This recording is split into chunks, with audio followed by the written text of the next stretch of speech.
Hello my dear friends, एक बार फिर से स्वागत है आपका आपके अपने यूट्यूब चैनल में। तो जैसे कि आपको पता है, हम अपने इस चैनल के थ्रू आपको हर दिन कुछ नई नई जानकारियाँ देते हैं, कुछ नई नई बातें बताते हैं।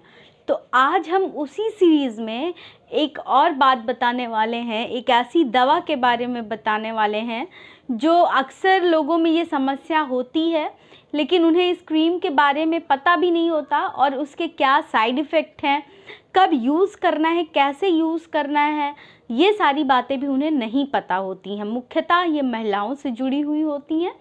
तो आज का जो हमारा टॉपिक है वो है एफ्लोरनिथीन क्रीम। एफ्लोरनिथीन क्रीम के बारे में, जिसको हम वैनिका नाम से भी जानते हैं। तो महिलाओं में एक कंडीशन होती है जिसमें उनके चेहरे पर बाल आने लगते हैं। दाढ़ी मूछ जैसे मर्दों के होते हैं वैसे महिलाओं में भी होने लगते हैं। तो उस कंडीशन को हम कहते हैं हिर्सुटिज्म, जिसमें महिलाओं के चेहरे पे दाढ़ी मूछ जैसे बाल आने लगते हैं, जो कि कभी कभी किसी दवा जो पहले से वो खा रही हैं उस दवा के साइड इफ़ेक्ट की वजह से होता है, और कभी कभी हो सकता है कि उनके शरीर में एंड्रोजेनिक हार्मोन का लेवल बढ़ गया हो। एंड्रोजेनिक हार्मोन यानी कि मेल सेक्स हार्मोन, जिसे हम टेस्टोस्टेरोन भी कहते हैं, इसका लेवल बढ़ जाने की वजह से भी महिलाओं के फेस पर फेशियल हेयर्स आने लगते हैं, यानी दाढ़ी मूछ आने लगती है, जिसकी वजह से उन्हें हर महीने शेव करना पड़ता है, या फिर हो सकता है रेज़र का यूज़ करना पड़ता हो। बहुत सारी चीज़ें जो प्रिपरेशंस मार्केट में अवेलेबल हैं उसका इस्तेमाल उन्हें करना पड़ता है। तो इस कंडीशन को हम कहते हैं हिर्सुटिज्म। तो ये जो क्रीम है एफ्लोरनिथीन, ये इसी कंडीशन को सही करने के लिए की जाती है उपयोग में। इस क्रीम को, ये क्रीम कैसे कार्य करती है, ये एंजाइम उस एंजाइम के एक्शन को ही ब्लॉक कर देती है जो कि हेयर ग्रोथ को प्रमोट कर रहा है। यानी कि ये क्रीम हेयर फॉलिकल्स पे उस एंजाइम को इनहिबिट करती है जो हेयर्स को ग्रो करवा रहा है, यानी जो दाढ़ी मूछ लेके आ रहा है सामने, उस एंजाइम को ही इनहिबिट कर देता है। तो ये क्रीम इस प्रकार से कार्य करता है। देखिए, आगे मैं और भी बातें बताने वाली हूँ, वीडियो को अंत तक आप ज़रूर देखिएगा। तो उससे पहले एक और रिक्वेस्ट है, हमारा यूट्यूब पे एक और चैनल है टेक डायरेक्शन न्यूज़ के नाम से, जिसका डिस्क्रिप्शन में मैं लिंक शेयर कर रही हूँ। प्लीज़ आप हमारे उस चैनल को भी विज़िट कीजिए और हमारे उस चैनल को भी सब्सक्राइब कीजिए। तो अब आपका अगला सवाल होगा मुझसे कि ये क्या मर्दों को भी इस्तेमाल की जा सकती है? जी नहीं, ये मर्दों के लिए नहीं है, क्योंकि मर्दों में तो टेस्टोस्टेरोन हार्मोन्स रहेंगे ही ना भाई, जो कि बियर्ड और माउस्टेच के लिए रिस्पॉन्सिबल भी हैं। तो मर्दों में ये क्रीम कार्य नहीं करती है, बस महिलाओं में करती हैं जब उनमें ये एंड्रोजेनिक हार्मोन्स यानी कि टेस्टोस्टेरोन का लेवल अचानक से बढ़ने लगे। और ये क्रीम 18 वर्ष से कम उम्र की लड़कियों में भी इस्तेमाल नहीं की जाती है। ठीक है, अब जो है, अब आगे की ही तरह आपका अगला सवाल होगा, क्या इस क्रीम के भी कुछ साइड इफ़ेक्ट्स हैं? जी हाँ, बिल्कुल, इस क्रीम के भी साइड इफ़ेक्ट्स हैं। एक्ने, जो कि लगभग 10 में से 1 महिला में हो सकता है।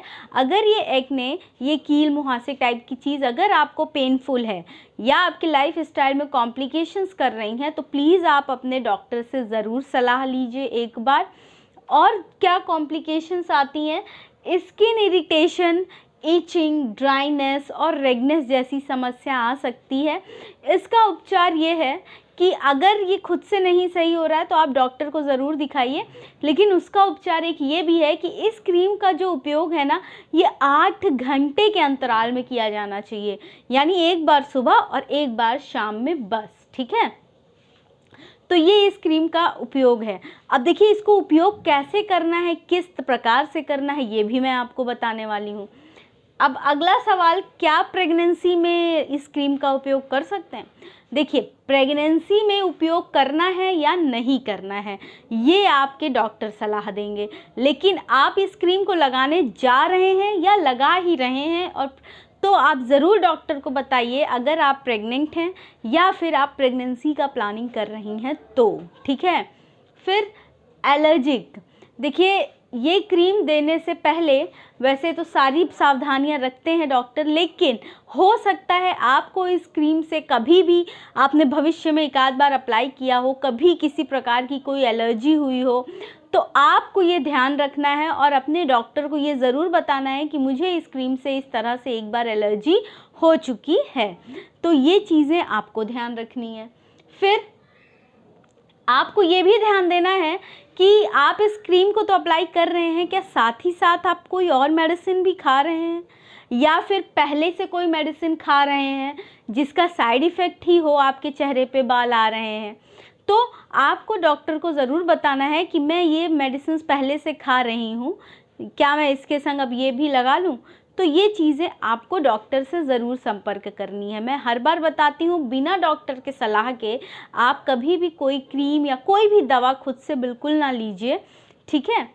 अब जो अगला सवाल आता है, इसको इस्तेमाल कैसे करना है, ये मैं आपको ज़रूर बताऊंगी, लेकिन बताने से पहले मैं फिर एक रिक्वेस्ट करूंगी। यूट्यूब पे हमारा एक और चैनल है टेंक डायरेक्शन न्यूज़ के नाम से, जिसका लिंक मैं डिस्क्रिप्शन में शेयर कर रही हूँ। प्लीज़ आप हमारे उस चैनल को भी विज़िट कीजिए और हमारे उस चैनल को भी सब्सक्राइब कीजिए, हमें उस चैनल पर भी सपोर्ट कीजिए। अब इस क्रीम का उपयोग कैसे करना है, देखिए पहले तो ये आपको थोड़ा सा ही लगाना है और अपने चेहरों पे लगा करके रब करना है जब तक कि चेहरे से पूरी क्रीम गायब ना हो जाए, या जो भी अफेक्टेड एरिया है उस वहाँ पे अप्लाई करना है, पहली बात। दूसरी बात, जहाँ तक पॉसिबल है इस क्रीम को सिर्फ 2 ही बार लगाना है। मैंने पहले ही बताया 8 घंटों के अंतराल में, एक बार सुबह लगाएंगे और फिर एक बार शाम में लगाएंगे। लगाने के बाद पॉसिबल है तो 4 घंटे तक मुंह बिल्कुल ना धोएं, इनको आँखों में ना लगाएं, या फिर इसको लगाने के बाद आप प्लीज़ अपने हाथों को अच्छे से धो लीजिए, ठीक है। फिर अगला सवाल, क्या इस क्रीम को लगाने के बाद आप मेकअप कर सकती हैं? जी हाँ, बिल्कुल कर सकती हैं, लेकिन लगाने के कम से कम 5 से 10 मिनट आप वेट कर लीजिए। उसके बाद आप अपने फेस पर जो भी मेकअप अप्लाई करना चाहते हैं आप बिल्कुल आराम से कर सकते हैं, ठीक है।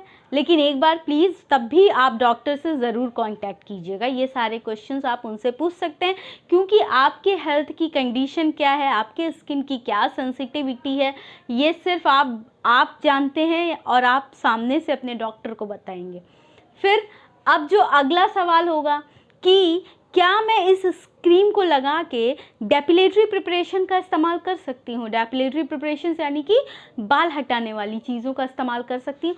जी हाँ, बिल्कुल। ये क्रीम कब आपके बालों को एकदम से गायब नहीं कर देगी, आपके चेहरे पे बाल रहेंगे। आप इसको अप्लाई करिए और अप्लाई करने के कम से कम 10-5 मिनट के बाद ही, या फिर अप्लाई कर लीजिए 10-5 मिनट बाद। आपको अगर लगता है कि आपको हेयर रिमूव करना है तो आप कर सकती हैं, लेकिन आपको क्या प्रिपरेशन यूज़ करनी है ये आप डॉक्टर से पूछ लीजिए। लेज़र में लगाना है आपको, या फिर आपको रेज़र्स के थ्रू या फिर क्रीम्स के थ्रू, जैसे भी रिमूव करना है, एक बार अपने हेल्थ केयर प्रोवाइडर से ज़रूर बात कीजिए, सलाह विमर्श कीजिए, उसके बाद अप्लाई कीजिए। लेकिन हाँ, आप अप्लाई कर सकते हैं, आप हेयर रिमूवर क्रीम से अपने बालों को हटा सकते हैं, क्योंकि एकदम से ऐसा नहीं होगा कि आप क्रीम लगाइए और तुरंत रिजल्ट आपके सामने, ऐसा बिल्कुल नहीं होगा। चेहरे पे बाल रहेंगे और खूबसूरती सबको प्यारी है, सब लोग चाहते हैं अच्छा दिखना, तो बाल तो आपको हटाने ही हैं। फिर मैंने मेकअप के बारे में भी बताया, डेपिलेटरी प्रिपरेशंस के बारे में भी बताया आपको। फिर अब जो अगली सवाल आपके दिमाग में ये हो सकती है कि ये क्रीम आखिर कब तक फ़ायदा करेगी, कितने दिनों में आपके ऊपर असर दिखाएगी, ये भी मैं बताऊंगी। लेकिन बताने से पहले फिर मैं एक बार रिक्वेस्ट करूंगी, यूट्यूब पे हमारा एक और चैनल है टेंक डायरेक्शन न्यूज़ के नाम से, तो जिसका डिस्क्रिप्शन में मैं लिंक शेयर कर रही हूँ। प्लीज़ आप हमारे उस चैनल को भी विज़िट कीजिए और उस चैनल को भी सब्सक्राइब कीजिए। तो क्या ये क्रीम कितने समय में काम करेगी? देखिए, जो सबसे इम्पॉर्टेंट बात है कि 4 हफ्तों के बाद ही ये क्रीम अपना असर दिखा पाएगी। आप अप्लाई करेंगे, 4 हफ्ते बीतेंगे तब ये क्रीम असर दिखाएगी, पहली बात। दूसरी बात, ऐसा हो सकता है आप क्रीम अप्लाई करते रहिए, जो बहुत अच्छा रिज़ल्ट है वो आपको 3 से 4 महीनों में बहुत अच्छा रिज़ल्ट इस क्रीम का देखने को मिलेगा। ठीक, बहुत अच्छा रिज़ल्ट 3 से 4 महीनों में, लेकिन आपके सामने रिज़ल्ट कम से कम 3 से 4 हफ्तों में दिखने लगेगी, पहली बात है, ठीक है। अब उम्मीद करती हूँ ये वीडियो मैं जैसा आपको बताना चाह रही थी वैसा बता पाई हूँ। वीडियो अच्छा लगा है तो प्लीज़ वीडियो को लाइक कर दीजिएगा और प्लीज़ हमारे चैनल को सब्सक्राइब ज़रूर कीजिए, बेल आइकन ज़रूर प्रेस कीजिए। और अगर वीडियो से रिलेटेड कोई भी सजेशन है तो कमेंट सेक्शन में कमेंट करके आप मुझे बता सकते हैं। तब तक के लिए थैंक यू वेरी मच।